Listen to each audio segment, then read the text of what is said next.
has a great presentation put together for you. So thank you again, and welcome, Chief Moriarty. Thank you very much. We hope it's a great presentation, right? We hope. Let's see. All right, so I was asked, who am I? How did I get here? So who am I? Who is that guy? What does he do? So we're going to start off a little bit about my history. How did I become a fire chief? You're not just born a fire chief, but how do you like that picture there? We're working on a heritage album I'm putting together with a company about the history of the whole fire department. And they came this summer, and although the City of Lawrence thing is in the way, we parked all the trucks that we have in service in front of the station and took a nice picture in front of the station. It's going to be the cover of the book. Came out really nice. So who am I? Well, I was born and raised in the city of Haverhill. My father was born in Lawrence, and as a poor ward of the state, he was taken out, and he lived with a teacher in Haverhill with a number of his brothers and sisters, and that's how he stayed in Haverhill, so I was raised in Haverhill. And I tended to follow in my father's footsteps. We'll talk about that, and a little bit about my education, but he was a firefighter as well. I was born and raised in Haverhill. My father, my mother, not that you care, but people they said, who is this guy? So I said, So my father was a firefighter. I became a firefighter as well. I started off in the military as a crash fire rescue firefighter, and then I was able to get on in Haverhill before my father retired, and unfortunately he passed very young, the year after he retired, but I was lucky enough to convince him to take a portrait with me before he retired. So that he was a ladderman in the city of Haverhill.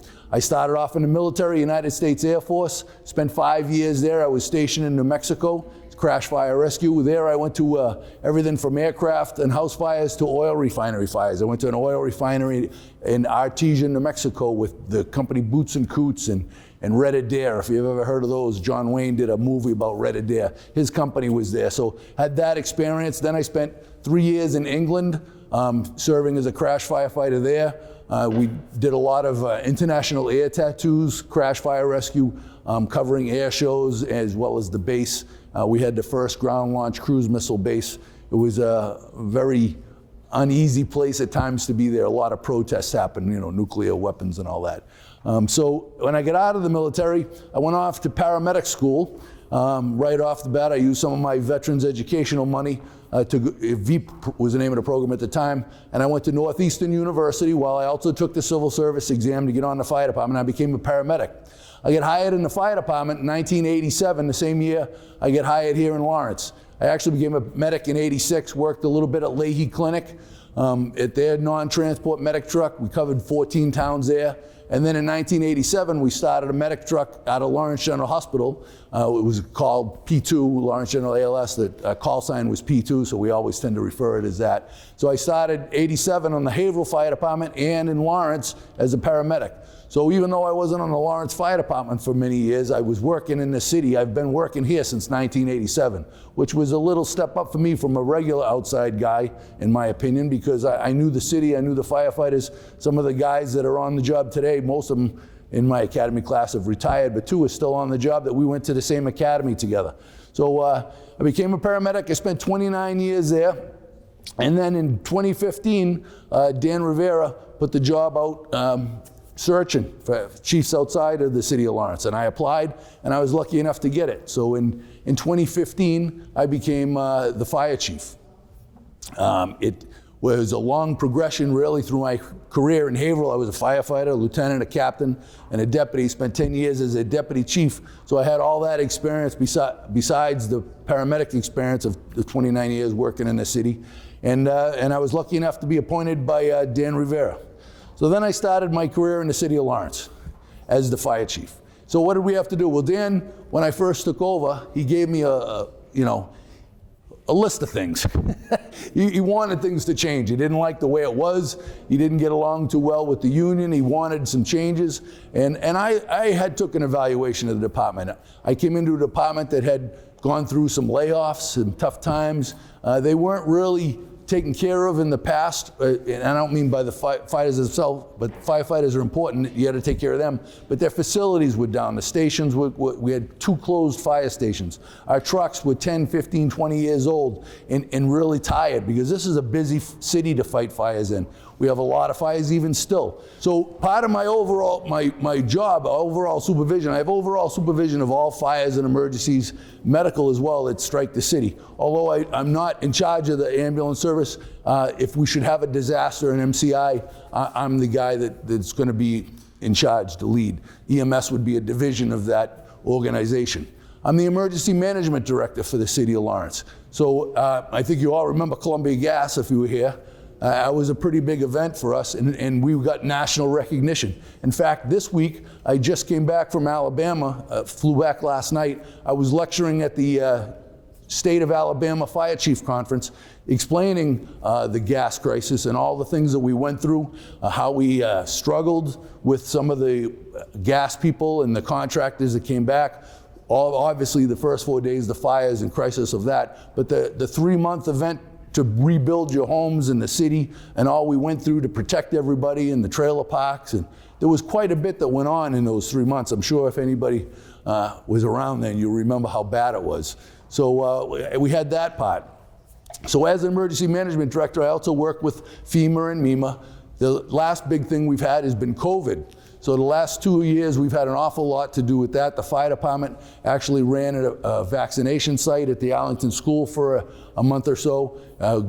We didn't actually do the injections. The nurses came in and did the injections, but we set up the site. They signed people in, did a lot of work to keep it running and running smooth. Now we're doing a lot of work, documentation, to try to get some of our money back. And so every time we get a contract approved, it comes to me. I have to go through it, sign it, and then submit it, and we'll get some money back. We've already had, I think, 3 of them go through, multi-million-dollar projects, so we can get some of that money we spent to protect everyone back. And it's not just the fire department. That's citywide. So the nurses, the school department, the city hall, all the things, the DPW, the police, everything that was involved in this COVID action, we try to submit to get our money back. Some of it, then we're just not going to get back. They're just not going to give to us, unfortunately. But we needed it to take care of everybody, so we got it done. I'm also the what's called the AHJ, the Authority Having Jurisdiction. Somebody wants to come in this city and build take a mill and build it over. And they have some questions about how they want things done, and maybe it's not clear in the code. Many times the code refers to the authority having jurisdiction, refer to the AHJ's opinion. So through my years of experience as a firefighter, fire officer, fire chief, we have opinions of what we think works best for us that aren't really clearly defined in the code, or if the code will give us a number of choices. So something simple like the fire department connection. We traditionally have always seen, I'm sure many of you have it, at older buildings you may have not noticed, there's this Y coming out of the side of a building where you could screw a hose into. Well, we have now decided we want to change that to 5-inch storts. It's a different kind of coupling. It's larger hose that we've gone on to, that I've purchased, and it gives us a better water supply, so we changed that. And that's okay, it's under what's called the authority having jurisdiction. Very simple example. All the inspectors and fire investigators, they work under my authority. So we send them to school at the academy, they send other schools up in New Hampshire have offered some programs, and they learn fire investigation techniques, they learn fire code, and go out and inspect these properties and inspect the construction to make sure it is doing what it says in the plan. What we've instituted here in Lawrence since I've been here is a third-party review of all plans of fire alarms, sprinkler system, building codes. If you're going to build a big project, it has to go out for a third-party review, independent of us and independent of the contractor, so that it's somebody who just knows the codes, just understands construction. They review the plan, and if there's things that are incorrect that don't meet the code, they give it back to the contractor. He has to make the changes, and then when that's approved, then we get it. So what our job is somebody's building it, is just to go make sure they built it to the plan. Did they put the sprinkler in where they're supposed to? Is it connected the way it's supposed to? Are the fire alarms and panels where they are? It's sensors in the right spots. Do they all work? We test them before they have occupancy. We do that type of stuff. We also have to investigate every fire. If you have a fire in your house, accidental, although it might be food on the stove, but it gets your cabinets going, we have a fire investigator come in and investigate the scene to make sure that it wasn't done on purpose and to see that it was truly an accident, and then maybe possibly give you a little bit of education as to how to prevent that in the future. You know, we have a phrase, stand by your pan. If you're cooking, you shouldn't leave the kitchen. If something's on the stove, you should stay there. I cannot tell you how many times, well, I could tell you, how many times we go to food on the stove in this city. And many times it's just got a little smoky and set off the detectors, but quite often it catches fire and burns your cabinets or fills your house full of smoke or the apartment building. And so it's really important to stay with your cooking, so we have that phrase going. We also have another problem with smoking materials. Many fires in the city are caused by careless disposal of smoking materials. So we've started a little program. We have this little 2-quart metal bucket, and it has filled with sand and water to this level, and then you can put your cigarettes out in that. It's non-combustible, which means it doesn't burn. So you put it out, and when that's full, then you take it out and get rid of it properly because they've been put out all the way out. Many cigarettes don't get put out all the way, and people think they're in the trash, that they're out. They just rub it down a little, think it's out, and it's not. We've had some very large fires start by cigarettes. I think if you remember up on in the hot summertime, we had Bennington and Saratoga a few years back, very hot, middle of the summer.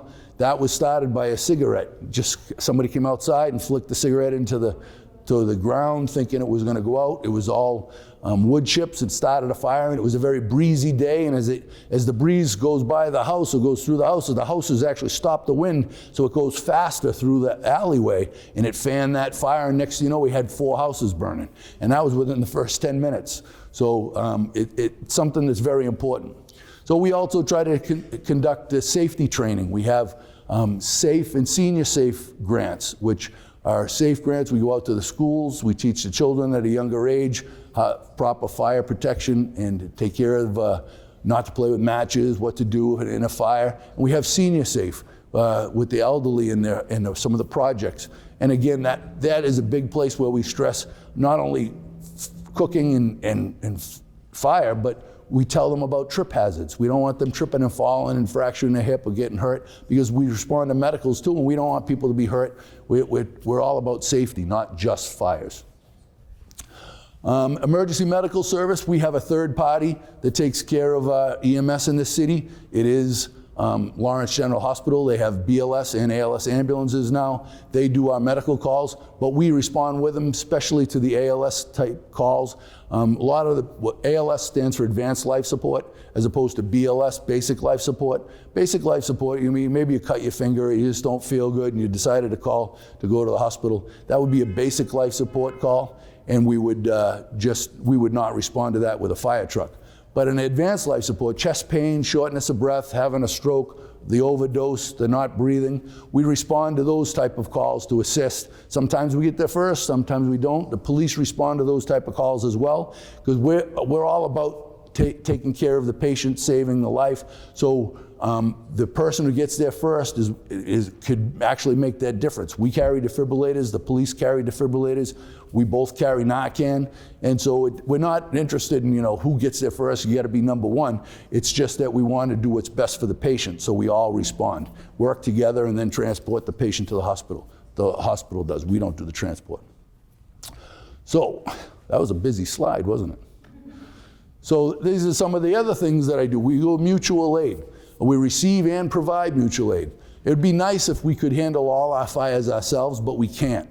After we get to a one alarm fire, we only have 2 trucks left in the city. So we have mutual aid come in and help us cover the city, because if another fire starts, which has happened many times in the city, the second fire deserves the same kind of coverage as the first fire. So mutual aid will come in and assist us that. Or if we go to multiple alarms, mutual aid goes to that fire, and the AND comes to cover the city. So we do a little bit of both.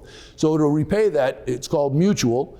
if they have a fire, we go there if they need. So we spend a pump and a ladder most of the time to North Andover or Andover. We go to Haverhill quite a bit, and those folks all come to us. So it's a back and forth agreement. I go anytime our fire trucks go to the scene, I go with them because I want to be there to help protect them. I don't go to cover a station unless they need a chief officer and specially request that, but I do go to assist our firefighters at the fire. Chief's hours. One of the questions that I was asked to fill in, what are my hours? Well, my hours are Monday through Friday. I'm usually in the office by 7:30, but City Hall doesn't usually start till 8:30, and then I work till 4. City Hall closes at 4:30. Our office in Central Station, 65 Lowell Street, we unlock the door at 8:30 and close it at 4. My clerks there work to do the payroll as well as the fire prevention, assist that, and all the other things we do. But we also have fire prevention officers, and they work a 10-hour day. They come in at 7 and they leave at 5, but they work 4-day weeks. So we have some that come in Monday through Thursday and some that come in Tuesday through Friday, so we can cover the Monday through Friday schedule. And they do a lot of their inspections and permits, and they do some computer work while the office is closed. They're there for walk-ins to help out. As well as we have the electrical inspector who works out of my office. Electricity we use all the time, and many of our fires are electrical in nature, so we have the electrical inspector who works with us in our department. We call him back to fires to help determine if it was an electrical cause or not, plus his permit system works with us. We also take care of traffic lights, which are absolute pain in this city. They are always in trouble. People are always complaining, and I get it. They break a lot, but they're very old. We still have some of the old rotary dial traffic lights that is a dial that just slowly spins, and there's a pin in there that changes the light from green to yellow to red, all that. So, and they break and you can't get parts from them. We're slowly trying to get the money with the state and the government to swap all those over so that we can have the newer computer-based systems. But unfortunately, that happens a lot, that they break. Another thing that hurts our traffic lights is traffic accidents. We have people knocking down poles and taking out lights all the time. The control boxes, maybe you see the big gray boxes next to in the area of the intersection next to the light. Many times people will hit that and destroy it. That becomes very expensive, and if we don't get names and license plates, or they don't report to the police, we can't get insurance to pay for it, so that just slows the whole process down. If they have insurance, we do bill their insurance and get them to pay that way. But it's a difficult process. The other things I do, I go to community meetings like this. We also have neighborhood groups in this city, and they meet, now it's pretty much quarterly, and they'll have different places. Like there's one Saturday at Carlene's for the Colonial Heights neighborhood, not Carlene's, J. Bryant's. We have another group that meets at Carlene's, but Saturdays at J. Bryant's. So we go and I present pretty much the things that have been going on, current events for that particular time, that quarter. Kind of fires we've had, issues we've had, progress that we've had. If we've made anything good, something new happened, we buy a new truck, we get some new cars, or bad things. Traffic lights are broken, I know, we're working on it. Like the Mount Vernon and South Broadway intersection was a pain of Councilor Abdu's. Oh, it drove him nuts, and me too, it was always breaking. But over time, we were able to get the money to have the state come in, and it's all been redone. It's now a nice new set of traffic lights with an overhead arm so it's visible from the hill, because as you know, that's a little bit of a hill coming up on both sides. So it does take time to get progress, but it's slow moving. I'm also on the NARAC Council, which is where I was this afternoon. This stands obviously for Northeast Homeland Security Regional Advisory Council. Homeland security is very big in this country. We get a lot of money from the federal government, and the state is broken up into different regions. I'm on this region's council, and what we do is we try to come up with support for projects that'll help regionally. In other words, if the city of Lawrence, which has put in for a project last year to assist get more cameras that they have the security cameras that we have throughout the city, up on the pole, watching for accidents and crimes. They wanted to get some more, so they got them on the outside of the city as you're coming in and out. So it's in North Andover, Methuen, Andover. So it's more of a regional effect. It helps with security. It has, believe it or not, helped us solve a number of fires. We've had people start fires, arson fires, and we're able to catch them on a camera, see what kind of clothes they're wearing. They were able to follow them back, search the cameras, see where they went, hit the next camera, and we've even followed somebody back to their house. So they are a great tool. Nobody sits there and watches them like people think. What are you doing? They're looking in somebody's house. It doesn't work that way. They just run, and they're in the background, and they don't have enough people to watch all the cameras. But when they have an incident come up, they can go back and look at the recordings. It's a great tool. Chief Vass got that, but that's part of the NAREC. I sat and I was able to speak on behalf of it and vote for it. I'm also on the Fire Chiefs Association of Massachusetts, a member of that. That's all the fire chiefs. It's a little organization in Mass, and it does some things like the mobilization of fire trucks. Just this week, Brockton had a very bad fire at their hospital. They had to evacuate the hospital, lost all electricity. So they went to what we call 10 alarms, which in Lawrence, an alarm is 3 pumps and a ladder and a chief officer. So they went to 10 alarms, and they called in numerous task forces of ambulances. Ambulance task force is 6 ambulances and usually a chief officer or a supervisor from an ambulance company. And they come from, say, this area to a further away area. So they try to get ambulances from far away to go to that area. And they evacuated over 180 patients out of that hospital to different hospitals, nursing homes, places of refuge that they were able to come up with because of that fire. So that mobilization organization comes from FCAM. When we had the Columbia gas fires, I called for 2 task forces right away from Massachusetts, 1 from New Hampshire, and that is organized by the Fire Chiefs Association of Massachusetts. So now I'm on a committee with FCAM for the utilities. Because of our experience with gas, they've asked me to participate in that committee so that I could help solve issues for another community in the future. So it's networking, it's helping each other, we all stick together. And then Department of Fire Services, they also run our academy.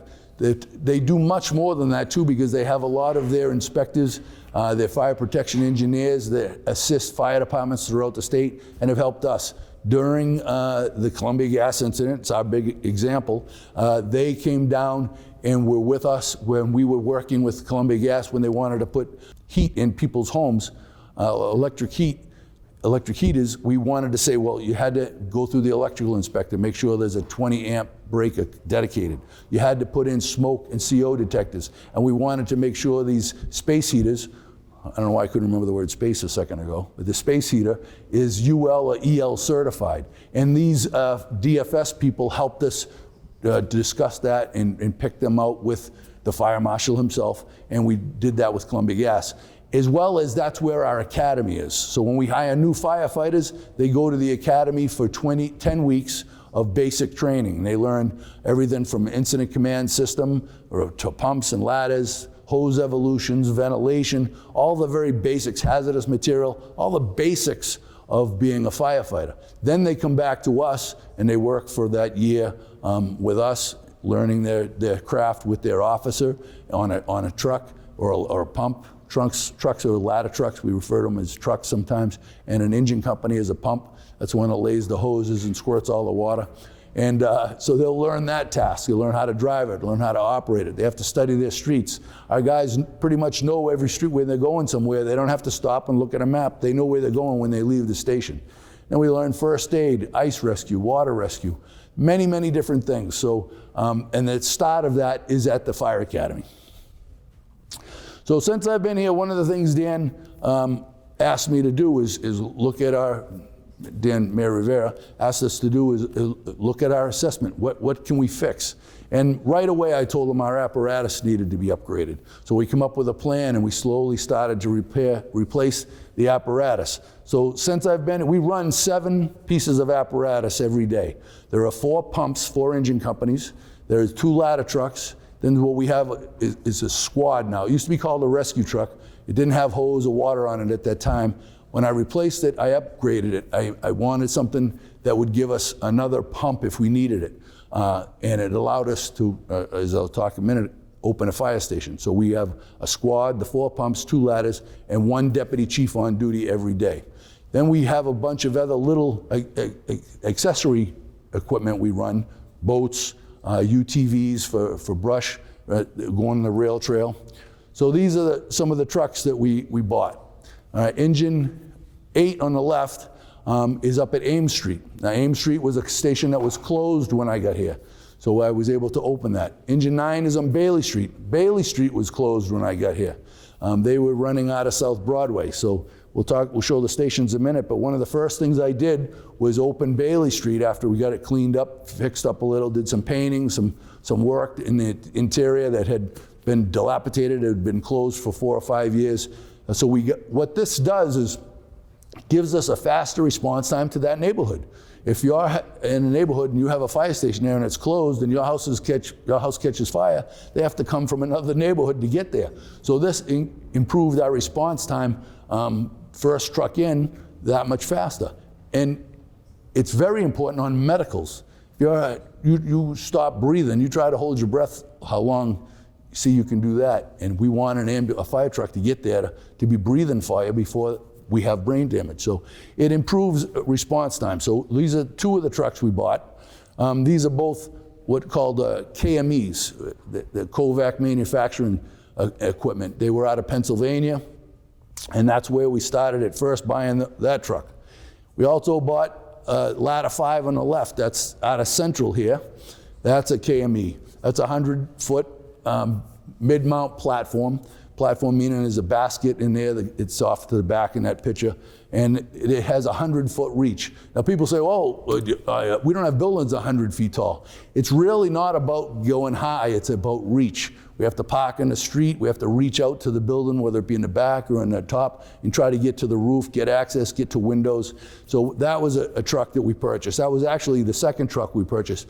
What was gonna be the first, but while we were there, we saw that other truck that another company, city in Augusta, Georgia, backed out of. That became Engine 8, and we were able to get that at a greatly reduced price because it was kind of a leftover. Somebody backed out of their contract and they wanted to get rid of it. And we needed trucks, so I took that. We also, at 21, that's the incident commander, his vehicle, his shift commander.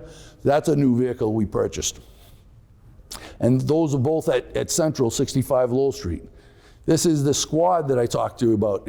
We used to have a rescue truck, and this has all the equipment that the rescue truck had on it, plus it has hose and 750 gallons of water, so we can actually fight a fire. And what this allowed me to do was to take Engine 5 at the time was at Central with the rescue and the ladder, and I changed it to Engine 8. I moved it to Ames Street after completely remodeling Ames Street, and open that station. So now all 6 fire stations are open. And to me, that was a great accomplishment. It hurt some feelings. Some guys didn't like the fact that I took Engine 5 and kind of essentially closed it and had Squad 5 take over that area. But Squad has a pump and hose on it, and they cover the area. They've been first in for many fires and have done a great job, just like all the other trucks do a great job. It just gives us better coverage for the city, and all with the same staffing that we had. We didn't change staffing. So we redesigned how we operate, rethought our process. So that's the Squad, that's at Central. Then I we went to Pierce. The Squad is a Pierce. KME was bought out by somebody, and we weren't real happy with the dealer that we were dealing with after you buy the truck. That's who really takes care of you. And we weren't real happy, so we went with Pierce, and that was the Squad. And then this is Engine 7 and Engine 6. These are 2 sister trucks. They're identical. Want 2 small little changes in them that you don't even notice. And they're at Park Street and at Howard Street. Now these trucks too also carry 750 gallons of water. The firefighters, all the tools and equipment that we need every day. And they're much more reliable than what we had. They're better built, and I believe that the guys are very happy with them. I haven't heard a whole lot of complaints.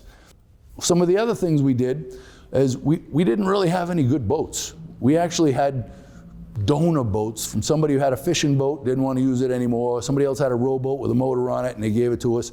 And we have the Merrimack River.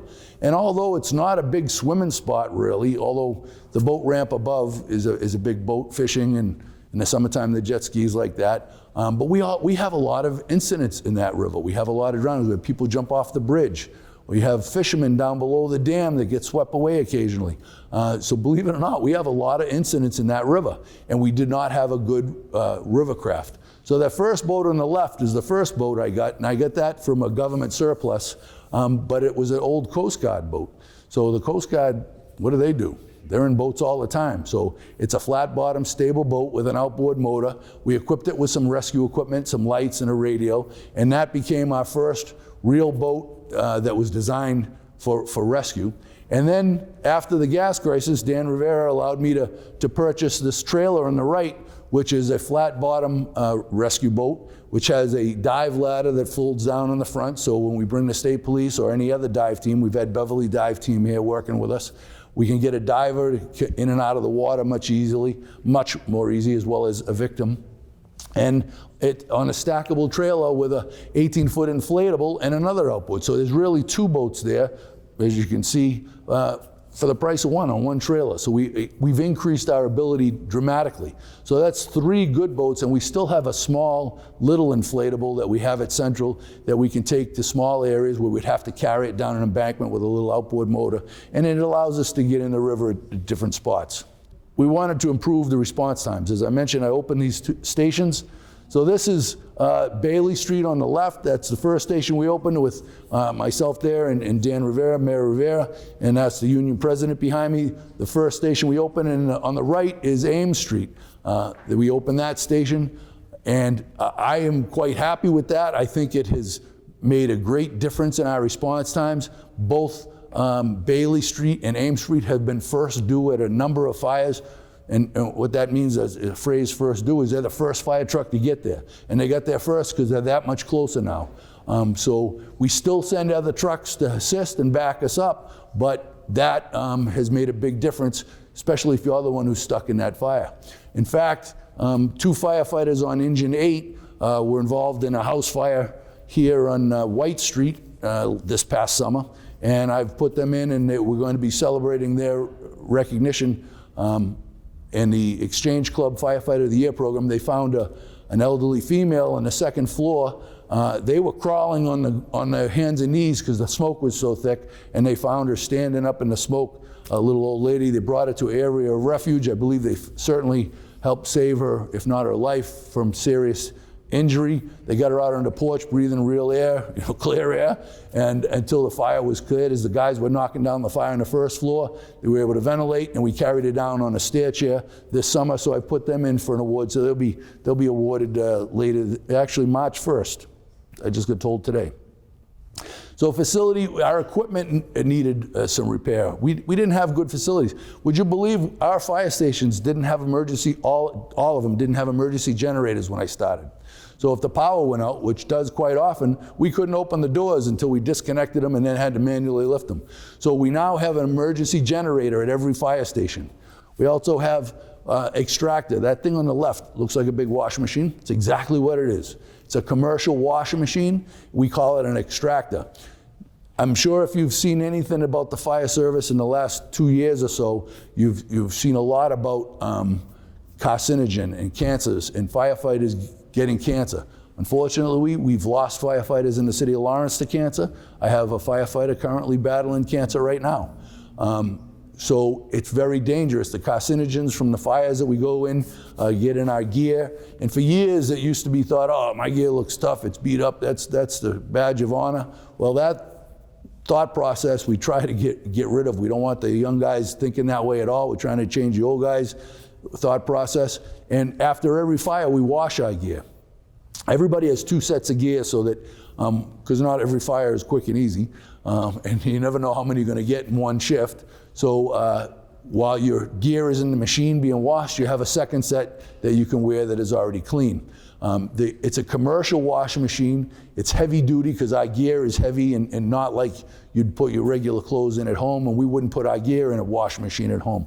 So we put it in this extractor. It has special soap detergent that won't damage the fire retardant of our gear, but yet will bring out most of the carcinogen. It spins at a very high rate to draw most of the water out, and then we put it on this rack that really just blows air through it and it dries out. So it takes a good 24 hours for us to get our gear washed and cleaned. I'm also working with a company in Andover right now, and they're trying to design a soap that will best clean the gear pre-extractor. So when we're at a fire, we have a decon kit. I didn't take a picture of it, but it's a little green kit that we connect to a fire hose and has soap in it. And we turn the dial and it'll spray water and soap on the firefighter's gear. We can hit them with a brush and we turn the dial and it just goes plain water and we rinse them off. We try to get as much of the contaminants off of our gear at the fire scene, and then because we have to go back into the fire truck to drive back to the station, we try to keep that clear and clean. So then we get back to the station and use the extractor. But this company's trying to design a soap that works better in the field, and they're in a contract, or bidding for the contract with the United States Army. And they were from Andover, and they asked if we would be interested to do field testing with them. So I've been consulting with them. So hopefully the City of Lawrence Fire Department is going to help design a soap that in the future will help prevent cancer for firefighters everywhere. So that's just a little, side thing that we're doing. We're not getting paid for it. We're just consulting with them or trying to help them out. We do have fires here more than most people, so we're a better field test in a lot of places. The thing on the right, that's an air compressor. You all see when we go to fires, we're wearing air bottles on our back and masks. We have to fill those air bottles. A lot of times people say, oh, it's full of oxygen. Well, it's not. It's full of compressed air.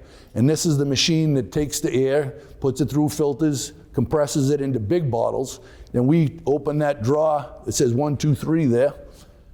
And we can put 3 of our air bottles in there, connect it. We close the door. It's an explosion chamber because they've blown up in the past and failed and killed people. So it goes in that chamber and it slowly fills the bottles. And we have to fill them slow because when you're compressing air like that, it generates heat. So we keep them inside, we fill them slow, and then we refill our air bottles for the next day. One of the things firefighters do every day when they come to work is they check their gear and they check their air pack. And they make sure there's still enough air in it, because as everybody's checking it every day and making sure it works, it slowly takes a little out. So as it gets to a certain point, we go back in and we fill the bottle up, get it back up top, so we're ready to go for the next shift.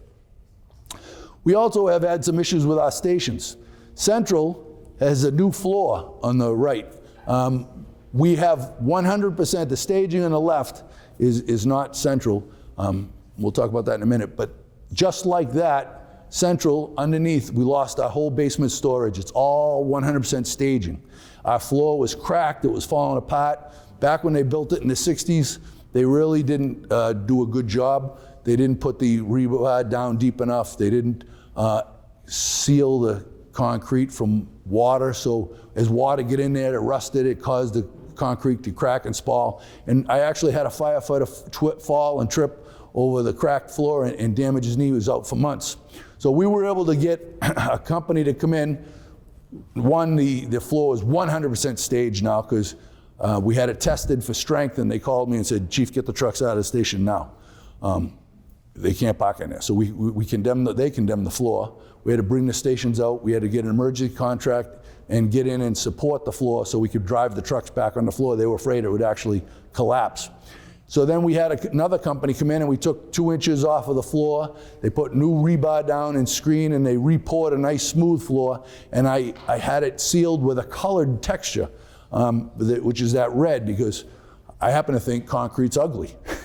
So we had it painted. It's kind of a burgundy, and then we had the yellow stripes put in, and it looks, a lot better than a just plain concrete floor, but it's a lot safer. It's smooth, it repels the water now. And so that's a station improvement. And that was well over $1 million to get that done. So it took a lot of cooperation with the mayor at the time, as well as bidding for contractors. It took us 2 years to really get it done. The staging on the left, I'm dealing with the same problem right now at South Broadway. And as you know, getting something built like a police station or a fire station is not cheap. The police station is going to be a very expensive project. It's going in right next to the fire station in the lot. And South Broadway has the same kind of bad floor. It's cracked. You can walk in it. It's this part where it's heaved up that far. The truck hits a bump every time it goes out the door. But it's now 100% supported by staging because that was dangerous and it was moving, so we had to support it. And one of my next big projects is to try to get that whole floor cut out and reframed with steel platform poured in so that we can have the basement back for storage. Then we can put our weight room down there. If we get some dehumidifiers, our weight room, we could put our extractor down in the basement, save some space upstairs for the apparatus and the vehicles. But that's one of the projects we're dealing with right now. So as you can see, none of this so far has been all that much fun, right? But we still have, oh yeah, we go to fires, right? So we still have that. This was last year in Tremont Street. I talked about sometimes our fires take a lot more than just a couple hours. You can't wash your gear. As you can see, that was a photo. I'm frozen. Those are icicles hanging from my helmet. So we were there most of the night. The next day, I had to get in the station and actually stand in front of the heater and dry the ice off, or melt the ice off my buckles to get my coat and pants off, put them in the extractor to get the other gear. But we go to a lot of fires. That other fire is Crosby Street on the left, because it's actually two pitches, it's not one. Crosby Street on the left was just last year, early, I think it was April. We had 5 alarms. People said 7, but we went to 5 alarms.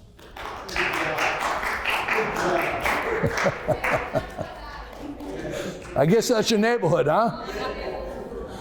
So these are some photos from Columbia Gas. The fire on the left was the day of Columbia Gas. The fire on the right, that house was damaged during the Columbia Gas explosion, and in the following April, it was neglected. Nobody took ownership for it. It didn't get fixed. Some kids broke in, they were smoking hookahs, and that's the fire we ended up having. So now it's a vacant lot, unfortunately. So it's still part of that. This is State Street, South Lawrence, fire we had. The guys did a great job, though. It looks horrendous. That's what they got when we on arrival. The Captain Delaney at the time was on engine 9, and he pulled a 2.5, and they knocked that fire down and nothing flat. So they did a great job. And here's just another typical fire we have in Lawrence, 3-decker fire. But this is why, you notice in this picture, it's in the back of the house, rear porches. People put their trash out there. They may have a grill out there. This is why it's so important to be fire safe in your home, because remember, it's not just your home, there's 2 other families that live there as well. So make sure your cigarettes are out. Put your trash out in the trash barrel downstairs, not on the rear porch. Keep your stairways and your hallways clean, the stairs. We go to these houses. We had a fire the other night during that super freeze. We were over here in North Lawrence, and I was following the line in to find where the guys were, and I went to the door. I couldn't even open the door all the way, open this far, because the couch was blocking the door into their apartment. So you've got to pay attention to this in your own living environment. Everyone who lives in any home, apartment, or whatever, you're kind of responsible for your own living space. But if you make it so hard to get in, and remember, we're coming in, and my guys aren't, I got some little guys, but I got some big dudes. And we're wearing all this gear and there's air packs. It's a little tough getting in there, but you want that big dude when you need the big wall or door taken down. But you know, if it's that hard to get in there, you got to turn sideways. There's something wrong there. But this is a typical fire in Lawrence, 3-decker. Here's another one we had. This was kids. Kids started that fire. We got them on video, caught them, but destroyed that house. That was a summertime fire right over here in North Lawrence.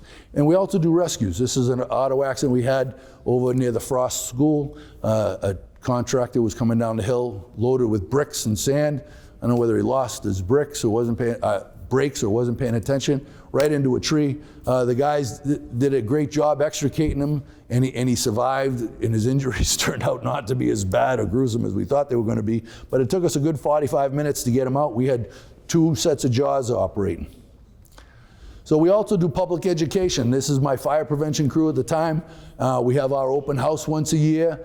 It was in Boston, where they got an award. They had this program going into the automotive shops in Lawrence and teaching the owners about proper storage of waste oil and acetylene and combustibles. And some ways to use cleaning materials that are less destructive to the environment than what they currently were using. And they won an award for that program. So this is one of the things they were doing.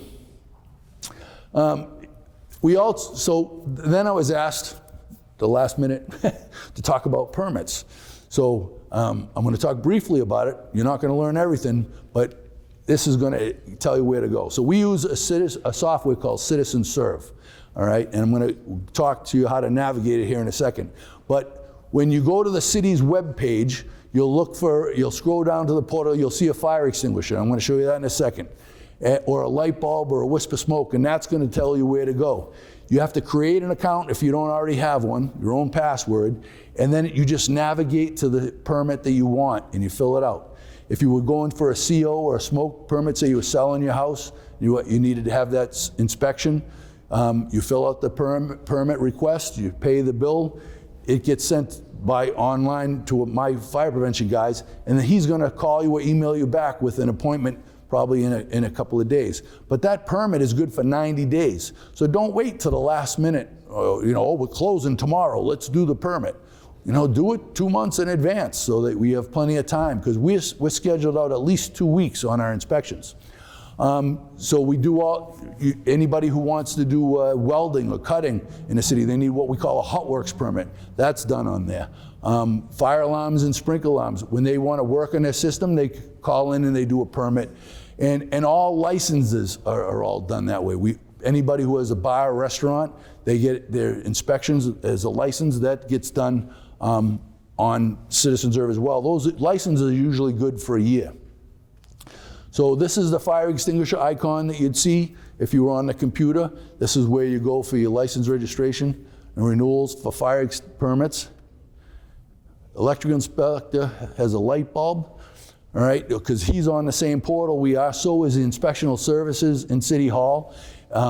They use this Citizen Serve. So if you had an apartment that you wanted to get registered because you're renting it out, you would get that on Citizen Serve. So the electrical inspector, he has a light bulb in Citizen Serve, and that's where you'd go to find his area. And that's literally a picture of the light bulb. So that's what you'd see on the Citizen Serve website. Smoke and CO certificates, the little wisp of smoke. Once the inspector gets it, he'll contact you and give you a date. So that's the wisp of smoke. Those are the icons. It's really kind of self-explanatory. Once you go in and you create an account for yourself, you just navigate through where you want to go. And if you're having a difficult time, you can call the office Monday through Friday from 8:30 to 4, and one of the clerks usually can talk you through how to do it. Some people have a little difficult time, and sometimes it doesn't always work right. So, I am not a computer genius. So I understand when people get frustrated by it. I do too. We're using it. We started a new software. We've been working on getting it for over a year and building it up. We just started January 1st, and it is not perfect.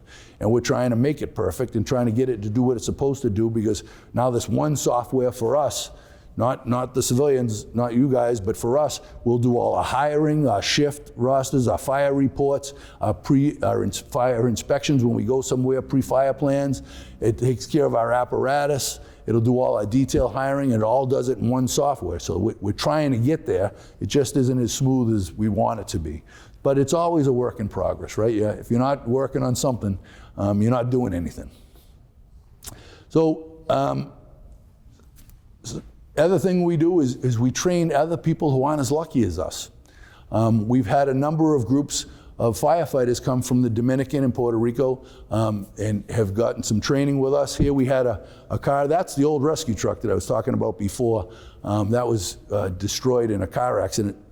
My guys were going to a building fire, and an individual ran a stop sign and drove right into my guys. One guy's disabled, retired because of it. But that's the truck. He totaled the truck. The guy ran a stop sign, not my guy. But we were there teaching some auto extrication to some firefighters that were not as lucky as us in another country. And we're also teaching them hose evolutions, how we set up a hose, what we call a master stream. It's a blitz gun.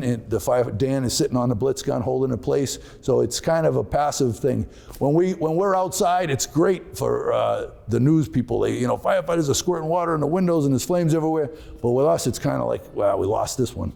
It's the end of the battle. It's the easiest part. Sometimes it's terrible because we've already been inside, we're soaking wet, and now it's freezing. We're outside trying to squirt water in the windows. But that's what we have to do sometimes. But we were teaching some firefighters there. Again, here they were doing some auto extrication class, and here's the firefighters. They're smiling. They're wearing our gear. Some of them, the first three in the front are my clowns, but some of the guys in the back are from another country, and they were just getting some training, and it's really good. The future, what does the future bring? Well, I'm working on trying to get another ladder truck for South Broadway. The ladder truck we have there is over 10 years old now. It's serving us well, but it's time to be replaced. In a city like this that is busy as we are, it needs to be replaced. The downside to that is today, with all the problems that the last 3 years of this country have gone through, we want to build something. It costs a lot more and it takes twice as long. So if I got the money today to build a ladder truck, it'd be 2 years before we get it.